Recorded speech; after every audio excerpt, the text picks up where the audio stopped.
सकते हो। क्या आप सभी बच्चे को याद आ रहा है? तो इस तरह से हमने ये सारे पॉइंट को पढ़ा। तो इस तरह से हमने फोटो इलेक्ट्रिक के बारे में डिटेल में अध्ययन किया है। सारे इस चैप्टर को भी हमने ख़त्म किया। क्या आप सभी बच्चे को कोई दिक्कत? बहुत ही आसान था, हमने इस चैप्टर को ख़त्म किया है। कितना डिटेल में समझा, इससे बाहर आपके एग्ज़ाम में कुछ भी नहीं आएंगे। बस थ्योरी है, एक बार आप रीड मार लेना है, बस इतना ही आपके एग्ज़ाम में आएंगे और कुछ नहीं आएंगे। क्या आप सही बच्चे को मेरी बात समझ में आया है? आगे अब आप थर्ड चैप्टर जो nuclei and radio activity and radio activity, third chapter. अगर आप पार्ट 2 पार्ट 1 नहीं पढ़े हैं तो आप पार्ट 1 पार्ट 2 पढ़ सकते हैं। अब हम न्यूक्लियाई एंड रेडियो एक्टिविटी के बारे में पढ़ेंगे। बहुत ही आसान है, बहुत ही जल्दी ख़त्म हो जाएगा, बहुत ही कम समय में मैं इसको ख़त्म कर दूंगा। सबसे पहले आप हमें बताएं जो न्यूक्लियस है, ये है जो न्यूक्लियस। इसके बाद इलेक्ट्रॉन होते हैं। जो न्यूक्लियस में होते हैं सर प्रोटॉन और न्यूट्रॉन होते हैं। यहाँ पे सर इलेक्ट्रॉन मूव करते हैं। क्या आपको पता है ऐसा बेसिक बात? अब जो न्यूक्लियस बने होते हैं वो किससे बने होते हैं? तो made up of proton and neutron, made up of proton and neutron. Electron चक्कर काटते हैं। क्या आपको ये बेसिक बात पता है? अब जो ये जेड है, जो जेड को बोलते हैं sir atomic number. Atomic mass पता होगा जो पावर में होते हैं, ठीक है। अब आप हमें बताइए फटाफट आइसोबार। सर आइसोबार में मास है, एटॉमिक मास, एटॉमिक नंबर डिफरेंट, पहला पॉइंट। सेकंड है आइसोटॉप्स। आइसोटॉप्स में क्या होगा? Atomic mass different, atomic number same. Isotopes different between isotopes and isobars. Isotopes में सर एटॉमिक मास, आइसोटॉप्स में एटॉमिक मास डिफरेंट होंगे, एटॉमिक नंबर सेम होंगे। Isobar में मास सेम होंगे और एटॉमिक नंबर डिफरेंट होंगे। क्या आपको ये सब पॉइंट समझ में आया दोस्त?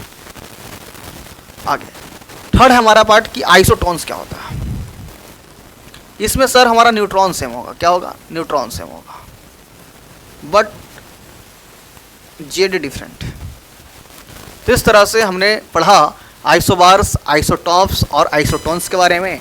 कि सर आइसोबार क्या होता है सर? तो आइसोबार में सर एटॉमिक मास सेम होते हैं बट हमारा एटॉमिक नंबर डिफरेंट होता है। क्या हमने सही बोला?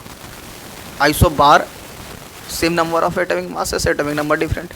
आइसोटॉप्स एटॉमिक नंबर सेम है, atomic mass different. Third part है हमारा isotones, neutron same but Z different. तो हमने इस तरह से सर हमने तीनों के बारे में पढ़ा। जैसे में आप हमें बताइए, हमारा सर हाइड्रोजन है, हाइड्रोजन 1 2, हाइड्रोजन 3 और एक हमारा हाइड्रोजन 1। अब बताइए सर क्या यह तीनों, ये जो तुमको तीनों दिखता है 1 1 1, ये क्या है जी? एटॉमिक नंबर सेम है। एटॉमिक नंबर सेम कहाँ होता है? आइसोटॉप्स में होता है। सबका देखो मास डिफरेंट है, तो किसको फॉलो करता है? तो सर यह फॉलो करता है आइसोटॉप्स को। तो इस तरह से आपको हमने ये पॉइंट को समझाया। 1 mega electron volt, 1 mega electron volt is equal to 10 के पावर 6 इलेक्ट्रॉन वोल्ट और 1 6 electron volt is equal to 1.6 into something. तो इस तरह से सारे पॉइंट को भी पता रखनी है तुम्हें। आगे हम पढ़ेंगे न्यूक्लियर रेडियस। क्या होता है जी? आर बराबर आर नॉट इंटू 1 के पावर 1/3। ये क्या है? एटॉमिक मास है। ये वैल्यू दिया रहेगा, कोई दिक्कत नहीं, डायरेक्ट काट देना है। तो जैसे मैं तुम्हारे पास एल्यूमिनियम लिखा रहा है, एल्यूमिनियम का क्या होता है? 13 होता है, 27 होता है। आप यहाँ पे फाइंड कर सकता है तुम्हारे क्वेश्चन। तो आर नॉट इंटू 27 का होल पावर 1/3। आप बताओ 27 को आप क्या ले सकते हो? क्या आप सही बच्चे बता सकते हो कि 27 को आप क्या ले सकते हो? 27 का 1/3 है, इसका आप निकाल सकते हो ना भाई? सॉल्व करोगे तो कितना आएगा आप बता सकते हो? आप आर नोट है, आप इसको आर नोट को 1.2, इसको 1.2 फर्मी भी ले सकते हो, कोई दिक्कत नहीं है। 1.2 फर्मी, 1.2 फर्मी। तो इस तरह से आप फाइंड कर सकते हैं। कुछ नहीं है, अब आराम से फाइंड कीजिएगा, जब सॉल्व कीजिएगा तो इसका जो आंसर आएगा 3.64 में। मीटर में चेंज करना होगा तो आप आराम से सॉल्व कर सकते हैं, उसमें कोई दिक्कत है वाली बात नहीं है।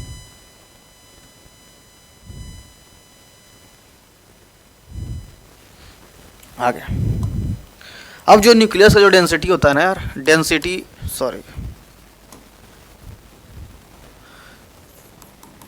जो डेंसिटी ऑफ न्यूक्लियस होता है, जो डेंसिटी ऑफ न्यूक्लियस होता है, अब यह किस पे डिपेंड करता है? या क्या एटॉमिक मास पे डिपेंड करता है सर? तो यह एटॉमिक मास पे डिपेंड नहीं करता है। Depends on atomic mass, depend on atomic mass.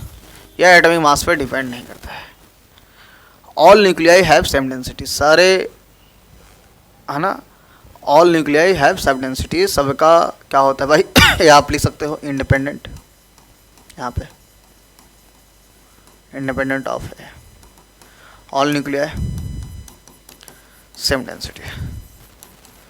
तो इस तरह से सब पॉइंट को याद रखें। ये सारे आपके ऑब्जेक्टिव क्वेश्चंस में आएंगे। तो आप ऑब्जेक्टिव देखो, सबसे पहली बात ऑब्जेक्टिव कहीं से आते नहीं हैं, ऑब्जेक्टिव यहीं से आते हैं।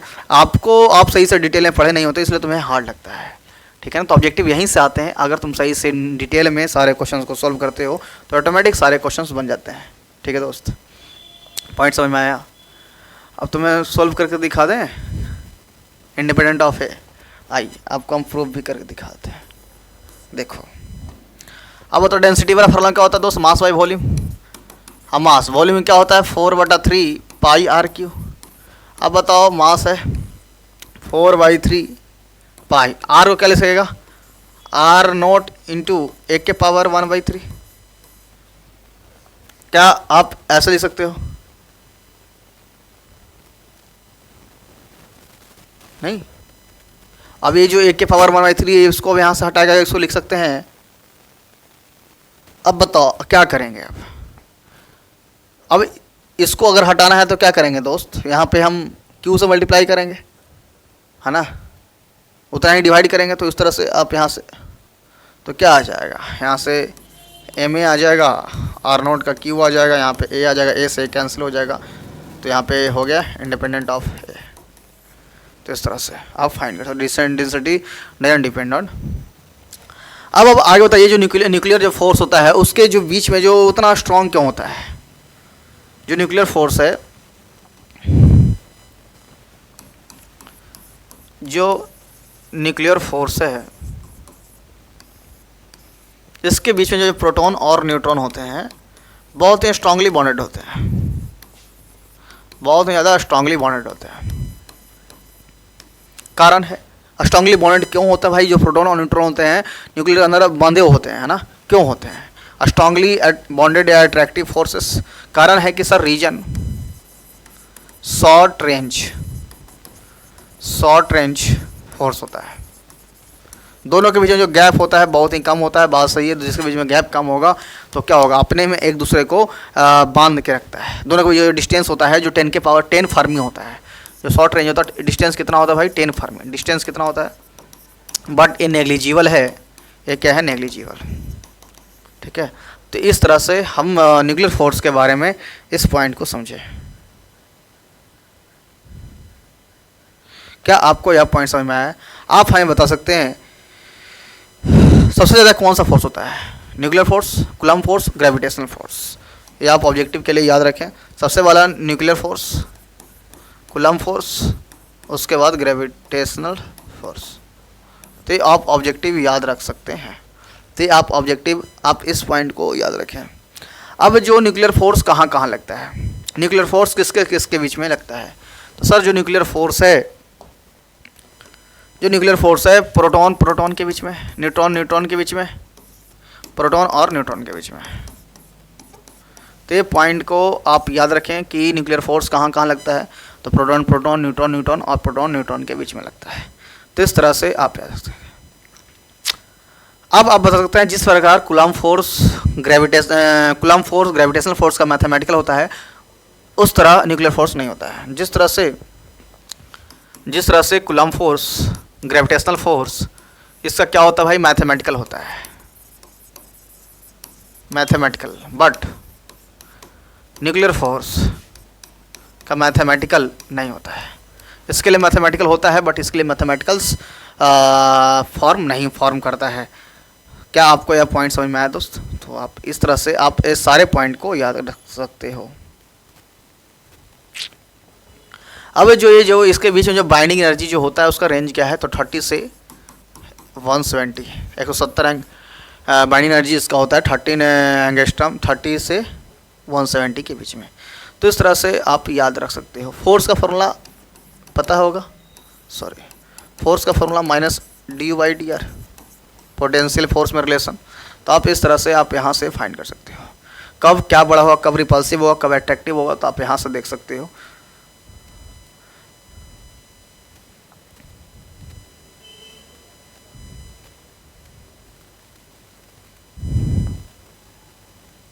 अब आगे, अब आप 2 पॉइंट और पढ़ना है भाई इसमें। पहला है हमारा मास डिफेक्ट। मास डिफेक्ट को हम डेल्टा एम से डिनोट करते हैं। सबसे पहले क्या है कि इसमें एक न्यूक्लियस है, जिसको हम एक क्या है, न्यूक्लियस। अब ये जो ब्रेक होता है, या प्रोटॉन प्लस न्यूट्रॉन में ब्रेक होता है, प्रोटॉन और न्यूट्रॉन में ब्रेक हुआ। ये हमारा प्रोटॉन है, ये हमारा न्यूट्रॉन है। न्यूट्रॉन को क्या लिख सकता है, एटॉमिक माइनस जेड। प्रोटॉन में क्या लिख सकता है, सिंपल सा पी। आगे तुम जेड मल्टीप्लाई कर दो एटॉमिक नंबर में, इसको जेड मल्टीप्लाई कर दो, आगे आप जेड मल्टीप्लाई कर दो, क्योंकि एटॉमिक नंबर भी होना चाहिए भाई। तो यानी कि इसको क्या लिखेगा, Z P plus Z into A minus Z. तो देखो क्या आप ऐसे कर सकते दोस्त। हाँ, सब में क्या करो, गलती लिख दिया, सॉरी, यहाँ पे मास ऑफ प्रोटॉन ना, mass of A minus Z. तो इस तरह से गलती लिखा, सॉरी, अरे एक सेकेंड, ऐसे नहीं, मास ऑफ एन है ना, यहाँ पे मास ऑफ न्यूट्रॉन, यहाँ पे मास ऑफ प्रोटॉन, और जेड से मल्टीप्लाई कर देना है। और उसके बाद क्या है, लास्ट में क्या करना कि न्यूक्लियस को क्या कर देना, न्यूक्लियस को जो मास होगा उसको सब्ट्रैक्ट कर देना, वो हमारा क्या हो जाएगा। तो सिंपल से तुम याद कर सकते हो एक लाइन में, Z M P plus A minus Z into M N. हम इसको आपको ठीक से लिख सकते हैं, delta M is equal to Z M P plus एक सेकेंड, इसको हटाओ, A minus Z into M N minus capital M. तो आप इस तरह से आप बाइंडिंग एनर्जी फाइंड कर सकते हो। क्या आप सही बच्चे को यह पॉइंट समझ में आया है? अगर यह पॉइंट समझ में आया तो अच्छी बात है। तो इस तरह से आप मास डिफेक्ट निकाल सकते हो। अगर तुमसे पूछा जाए बाइंडिंग एनर्जी,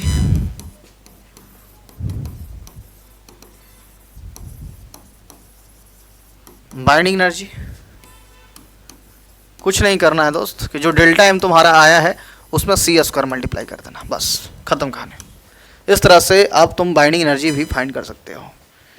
क्या आप सही बच्चों को यह पॉइंट समझ में आया है?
आ गया।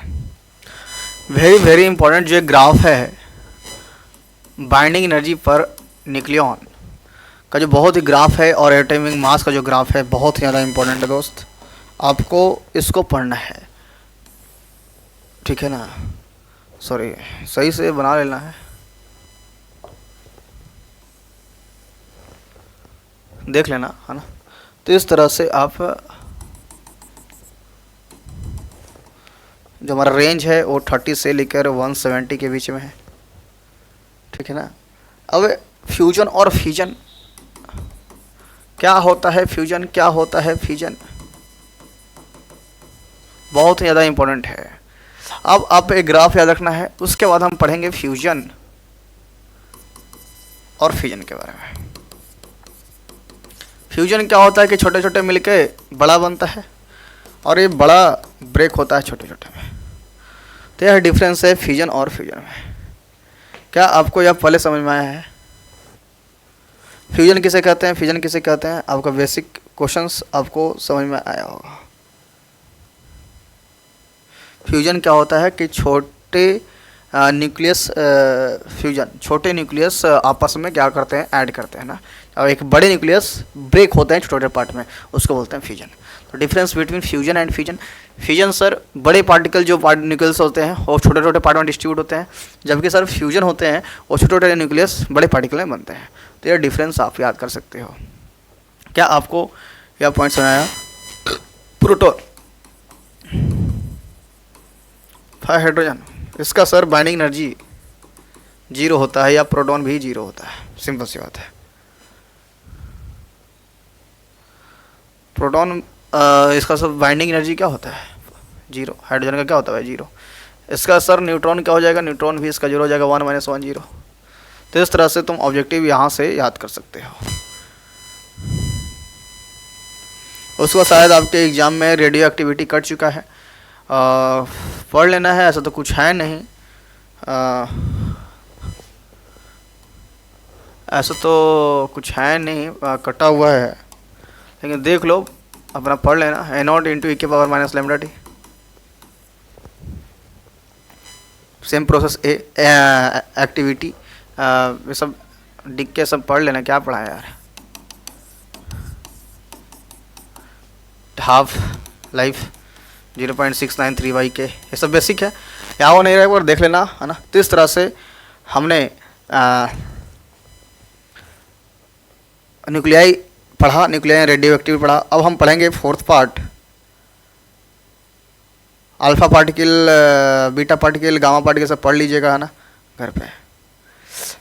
अब हम दोस्त पढ़ेंगे कम्युनिकेशन सिस्टम। बड़ा आराम समझेंगे, ध्यान से समझना है आप सभी को।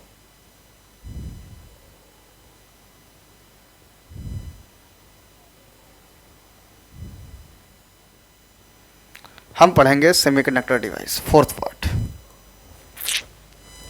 अब हम पढ़ेंगे सेमीकंडक्टर।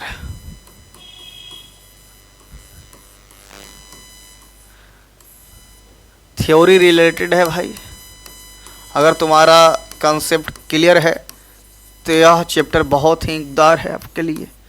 ये 4th चैप्टर है। तो हमने जो बच्चे 3 चैप्टर नहीं देखे हैं, atomic physics, nuclei, photo electric के बारे में, तो आप पीछे जाके देख सकते हैं, है ना।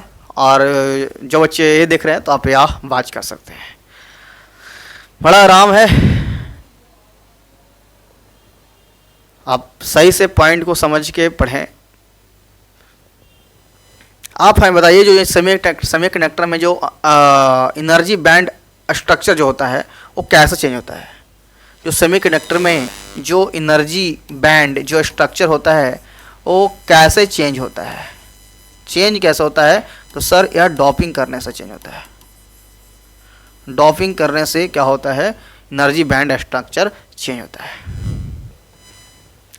आपको इसी में पढ़नी है एन टाइप, इसी में पढ़नी है एन टाइप, इसी में पढ़नी है आपको, इसी पार्ट में आपको पढ़ना है पी टाइप, इसी में कंडक्शन बैंड, वैलेंस बैंड, सब इसी पार्ट में पढ़ना है। तो बड़ा ध्यान से समझना है। पहला तो हम एक ग्राफ बनाएंगे, बहुत ही इंपॉर्टेंट है, करंट और वोल्टेज का। IV character of silicon diode बहुत ज़्यादा इंपॉर्टेंट है। IV कैरेक्टर,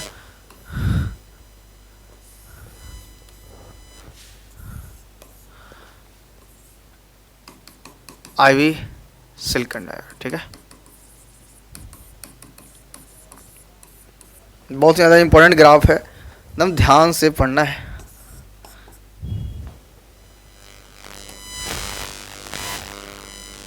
ये कुछ ग्राफ है, आपको यहाँ पे दिख रहे होंगे, बड़ा आराम से बनाना है आपको, ध्यान से इस तरह से आपको इस ग्राफ को बनाना है। ठीक है दोस्त,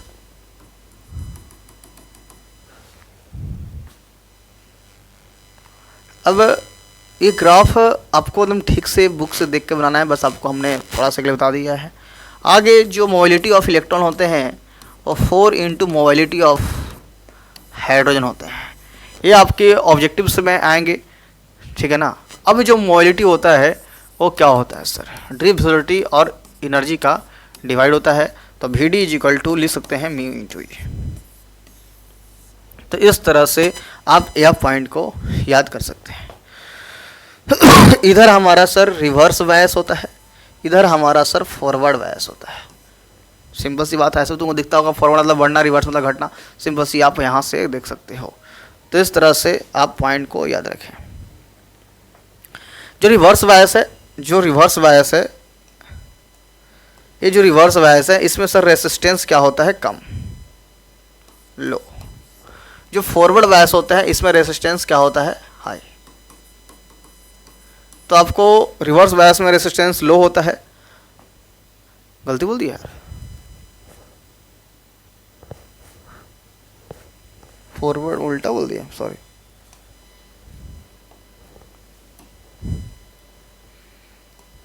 फॉरवर्ड में लो होता है, यहाँ क्या होता है, हाई होता है। फॉरवर्ड बायस में क्या होता है, फॉरवर्ड बायस में रेसिस्टेंस कम होता है, फॉरवर्ड बायस में रेसिस्टेंस क्या होता है, कम होता है, जबकि रिवर्स बायस में रेसिस्टेंस ज़्यादा होता है। तो इस तरह से आप एक पॉइंट को याद रखें। R is equal to, basic question आपको पता होगा, इलेक्ट्रिसिटी में पढ़ेंगे, डेल्टा V बटा डेल्टा है। तो इस तरह से आप यह फार्मूला को आप याद कर सकते हो। अब AC और आउटपुट से आगे पढ़ेंगे। अब जो ये सब कुछ डॉपिंग, जो लेड है, LED है, ये सब तो ये आपके एग्जाम में कट चुका है, लेकिन एक बार बोर्ड के लिए देख लेना यार, है ना। IIT में आ रहा है बट बोर्ड में कटा हुआ है, तो एक बार आप जरूर इसको देखें, है ना।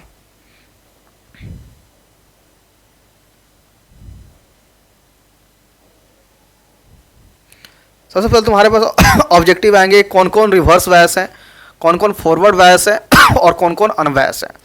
सबसे पहले जेनर, एवलांच और फोटो। जेनर, एवलांच और फोटो, ये जो डायोड होते हैं, ये कौन सा डायोड होते हैं सर, यह हमारा रिवर्स बायस होता है। ये कौन सा बायस होते हैं, तो ये सर हमारा रिवर्स बायस है। तो ये ऑब्जेक्टिव आप याद रखें कि जेनर, एवलांच और फोटो ये कौन सा बायस है, तो रिवर्स है। सर जो LED है, LED जो बल्ब आपके घर में जलता है, वो है फॉरवर्ड बायस। कौन सा बायस है, फॉरवर्ड बायस है। सोलर सेल है जो आपको दिखता होगा, सोलर सेल, वो क्या है, अनबायस। तो इस तरह से आप ये ऑब्जेक्टिव के लिए आप यहाँ से याद कर सकते हो। क्या आपको याद रहेगा दोस्त? अगर तुम्हारा रेजिस्टेंस 0 है तो वह सिंपल वायर की तरह काम करेगा, या आइडियल वायर बोल सकते हो। अगर तुम्हारा जो रेजिस्टेंस है, आइडियल वायर रेजिस्टेंस अगर तुम्हारा 0 है तो सिंपल वायर की तरह बिहेव करेगा, यानी कि आइडियल वायर, है ना। लेकिन अगर तुम्हारा रेजिस्टेंस इन्फिनिटिव है, अब जो अगर ये करेगा तो ये कहाँ होगा, तो ये फॉरवर्ड बायस में होगा, सिंपल सी बात है। अगर तुम्हारा ओपन वायर है तो रिवर्स बायस में होगा। तो ये आप ऑब्जेक्टिव याद रख सकते हो। उसके बाद रेक्टिफायर, AC से DC, है ना। तो रेक्टिफायर भाई इसमें 2 ग्राफ होंगे, पहला AC और DC का। कुछ नहीं करना है, 2 ग्राफ बनाना है, एक बार ऐसे बना दे। इस तरह से आपने अपने एग्जाम में देखा होगा। अब बताओ कौन किसका है, कौन इनपुट के लिए है, कौन आउटपुट के लिए है। आप एक सेकेंड, सॉरी, आराम से बना दो, रुक जाए एक मिनट।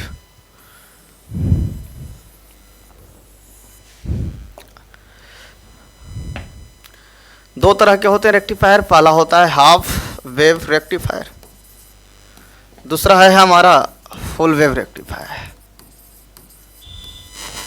अब बताइए हाफ वेव रेक्टिफायर और फुल वेव रेक्टिफायर में एक इनपुट होता है, एक आउटपुट होता है, तो किसके लिए सर चाहिए आपको, है ना?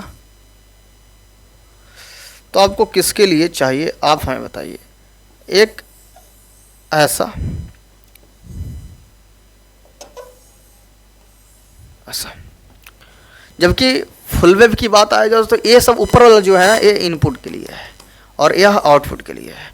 तो सेम आप कर सकते हो इसके लिए भी, ये हमारा इनपुट के लिए है, बट अगर तुम्हारा आउटपुट चाहिए तो क्या करेगा, आउटपुट के लिए आपस में चिपक कर, ठीक है। तो इस तरह से आप यह फिगर हाफ वेव रेक्टिफायर और फुल वेव रेक्टिफायर के लिए इनपुट और आउटपुट के लिए बना सकते हो। और ये है किसका, तो भाई तुमको पता होगा, ई और टी के लिए है। थर्ड है जो आपको पढ़ना तो नहीं है लेकिन हम पढ़ा देते हैं आपको, ब्रिज डायल। थर्ड है हमारा ब्रिज, उसका भी ग्राफ यही होता है, दो दो चिपका कर। तो इस तरह से हमने ग्राफ पढ़ा। आप आराम से बुक खोलकर इसका रिपेल फैक्टर सबका ठीक से पढ़ लेना है, ठीक है दोस्त। आपसे अब कुछ थ्योरियां हैं जो क्या क्या आएंगी, अब आपको हम थोड़ा सा एक्सप्लेन कर देते हैं। ये मैक्सिमम थ्योरी आएंगे, तो क्या क्या आएंगे भाई, तो पहले ध्यान समझो, सब बुक से लिख लेना है। एन एंड पी टाइप आपके एग्जाम में आएंगे। फॉरवर्ड बायस, रिवर्स बायस, ये सब थ्योरी आएंगे। रेक्टिफायर लिखने के लिए आएंगे। हाफ वेव और फुल वेव रेक्टिफायर आपके एग्जाम में लिखने को आएंगे। तो ये सारे कुछ थ्योरी आएंगे। किसे कहते हैं कंडक्शन बैंड, किसे कहते हैं बैलेंस बैंड, ये सब आपके एग्जाम में थ्योरी आएंगे। क्या आपको यह पॉइंट समझ में आया? कुछ ऑब्जेक्टिव्स आएंगे, किसका बैंड गैप कहाँ होता है, तो इस तरह से आप सारे पढ़ सकते हो, ठीक है दोस्त। बाकी कुछ नहीं है, बाकी तो आप एक ग्राफ वाला है, 3 ग्राफ होते हैं ना, ये वाला थोड़ा सा आप देख लीजिएगा इसको। आप किसी के एक का हाइट कम होता है, एक का हाइट नीचे होता है, और एक ए है। तो इस तरह से आप सारे इक्वेशंस को आप देख सकते हो, ठीक है दोस्त। तो इस तरह से हमने आज की क्लास ख़त्म किया है। मुझे आशा होगा कि आप सही बच्चे को समझ में आया होगा। मॉडर्न फिजिक्स हमने प्योर मॉडर्न फिजिक्स ख़त्म किया है, ठीक है दोस्त। तो आप सही बच्चे इस चैनल को सब्सक्राइब करेंगे, लाइक करेंगे, सब्सक्राइब करेंगे, तो मॉडर्न फिजिक्स हमने कंप्लीट किया है, ठीक है दोस्त। आगे आपको इस चैनल पे सारे कुछ मिलते रहेंगे क्लासेस, है ना। तो आप सही से पढ़िएगा।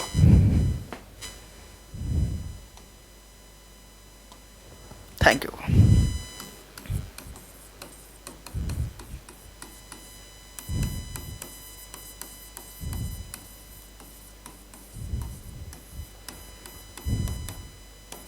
बीपीएससी, IIT स्पेशलिस्ट, ठीक है दोस्त। तो आप लास्ट अटेम्प्ट को चैनल को सब्सक्राइब ना,